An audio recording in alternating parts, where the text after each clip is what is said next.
Please be aware that the following is just my opinion and nothing more. That aside, I feel about the Helminth system the exact same way I feel about Riven mods. I don't like it, but I'm going to keep abusing it for as long as I can. The next station will be Fortuna 69. Hey Mom, I'm on TV. Hello again, ladies and gentlemen. Like I've said before, now is the time where I will talk about this little tumor. Just to be clear, I'm not saying the Helminth system should be removed. Similar to Riven mods, at this point in Warframe, there's no way that DE will remove the Helminth system. Because by now, it's just too ingrained into Warframe to ever be suddenly taken away like raids were. That being said, my dislike for the Helminth system can be boiled down to 3 reasons.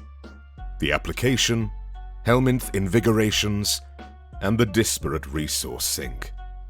First off, according to DE, the intended purpose of the Helminth system is to allow Warframes to be customized by players, by swapping out a single ability of their choosing with another.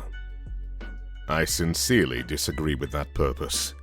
The Helminth system isn't about customization, it's about having more power.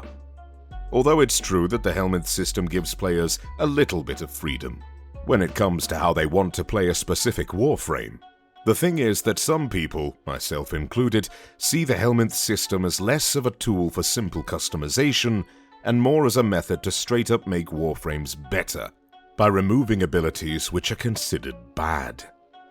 There's a reason why the statistics for Chroma show that his most replaced ability is his first ability, and there's a reason why the most replaced abilities in Warframe are the ones which are regarded by the community as being bad, such as Mace's first ability or Inaro's third ability. Under normal circumstances, when a Warframe is bad, DE tweaks or reworks the Warframe at some point, which they have done several times in the past. However, Warframe reworks always take a little bit of time to be made and eventually released, just like any other piece of content. That being said, because DE is currently working on the new war, as well as cross-play and cross-save, we will not be receiving any new Warframe reworks for the remainder of this year, which is honestly fine given the amount of stuff DE has currently on their plate. In a nutshell, the Helminth system puts me off a little bit, because it's basically a system which gives players the ability to change a Warframe's kit, rather than having to wait for substantial updates and changes to a Warframe. To me, the Helminth system feels like if DE gave a toolbox to the players and said, "Fix your own problems." That is not inherently a bad thing, however. Giving the players a system where they suddenly have the ability to fix a Warframe throws a monkey wrench into the machine that we call Warframe meta. Because similar to how popular weapons have a low Riven disposition, Warframes that have good subsumable powers like Rhino's Roar or Protea's Dispensary have their respective abilities nerfed when applied on other Warframes. If any of you played Warframe back when the War Within came out, you might remember when Riven mods were added to the game, since DE had said they were looking into a system which would make older weapons more viable with the more meta stuff. You can kind of argue that on launch, Riven mods sort of accomplished that. But nowadays, the Riven mods have sort of devolved into a full-on Riven market, becoming a brand new money machine for DE. My point is that although it's true that the Helminth system does indeed breathe new life into older Warframes, such as Nyx or Frost, it also makes Warframes which were already popular and or good even better, such as Mesa or Nova. That's fine and dandy, but unfortunately, not all Warframes are equal. So besides the obvious play for fun reason, there's not much reason to pick non-meta Warframes, such as Hydroid or Grendel, unless you're playing with a specific build or something. Maybe it's just me, but I don't care if I'm able to replace one ability on a bad frame like Yareli and make her go from bad to slightly less bad, when I can replace one ability on a good frame like Mesa or Lavos and do some crazy strong shit instead. Let's take Valkyr, for example. Valkyr isn't a bad Warframe by any means, but Helminth still affected her. Before the Helminth system was added to the game, Valkyr's Warcry was how she remained useful to her squad outside of being hard to kill. Now that Warcry can be put on any Warframe, and there are other Warframes which are also hard to kill, such as Wukong or Nidus, Valkyr is struggling a little bit to remain relevant, even during a time when Warframes such as Nyx and Banshee are being actively used in hunting liches. Look, I understand that bad Warframes still benefit from the Helminth system, but the Helminth system alone is not enough to encourage people to actually play bad Warframes. Now I can segue on to my second bit, Helminth Invigorations. Even though Warframe is strictly a PvE game, I honestly don't like Helminth Invigorations, because the concept of being given power for free once a week for no reason other than RNG just seems off.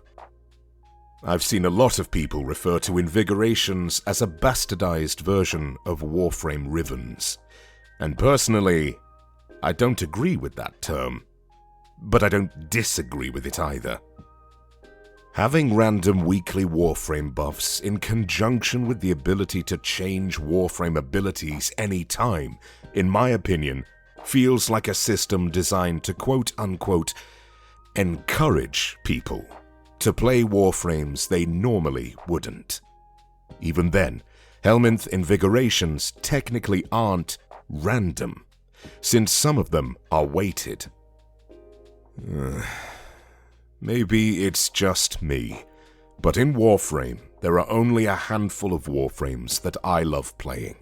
All other Warframes in the game are Warframes that I max and then subsume to Helminth and never play again, either because they don't interest me or because I don't find them fun to play. I'm not saying Warframes that I don't play are bad. That's not what I'm saying. What I'm saying is that personally, I don't care about every Warframe in the game, because I don't actively play every Warframe in the game. That being said, personally there is nothing that will ever get me to start playing an unpopular Warframe like Hydroid when I already don't care about Warframes like Hydroid to begin with. The only thing that can potentially change my mind about how I feel about a Warframe is if it gets a rework. I don't care if Invigorations can give me a 100% power duration buff on Nyx. I don't care if Invigorations can give me a 200% primary weapon critical chance on Grendel. Giving temporary super buffs to Warframes that I don't play or don't care about aren't going to convince me to play them. I would rather wait for a non-meta Warframe like Valkyr to be given a fantastic rework instead of being handed a temporary power boost to feel better. If a Warframe has to be fixed with Helminth and Invigorations just to make it somewhat good, that doesn't tell me that I should play it. That tells me that the Warframe itself needs a genuine rework, not temporary buffs to make it feel good. Even then, not everyone has the same experience with every Warframe. Speaking of experience, my last topic about Helminth is the resource sink. For people who have been playing Warframe for literal years, the resource sink in Helminth is basically not a problem. And that's fine. That's not what I'm getting at. What I'm getting at is the resource sink for players who haven't played Warframe for years. Some of you might remember that before Helminth launched, they lowered the mastery rank requirement for it, which was fine, even though Helminth was originally advertised as being for veteran players, and even though DE quickly scrapped that idea, that was honestly fine. Mastery rank has never really meant anything in Warframe, nor has it ever been an actual indication of a player's skill or knowledge about Warframe. Although DE lowered the mastery rank requirement for the Helminth system in order to make it more accessible to players, they did nothing for the resources required to actually make use of or max the Helminth system. I've talked about it ages ago, but it bears repeating. Are we pretending that the Helminth system is for experienced players still? Not only is Mastery Rank A completely piss easy to reach, but leveling the Helminth system itself requires a shitload of resources, mostly because of how frustrating Bile is to deal with. Also, if it wasn't obvious already, there is no point in lowering the Mastery Rank requirement for players if the resource sink is still there, ignoring the fact that the Mastery Rank system means nothing when it comes to player skill or experience. What was the actual point of lowering the Mastery Rank requirement to 8 if a new player still has to have a mountain of resources to level the system itself? This wasn't a problem for veteran players. Do you know why? Because we're already sitting on piles of resources that we've spent years collecting. New players don't have that. So I ask again, what was the actual fucking point of lowering the barrier of entry for new players but not doing anything about the amount of resources required for them if allowing content to be open to everyone is that fucking important? Lowering the barrier of entry for players means nothing if a mountain of resources is still required. Older players don't care because they already have plenty of resources to go around, but for newer players, with barely a month of playtime in Warframe, chances are they won't have anywhere near the level of resources required. Making Helminth more accessible to players is fine, but if a new player is still expected to have a shitload of resources to level the Helminth system itself, then making Helminth more accessible is virtually a pointless decision.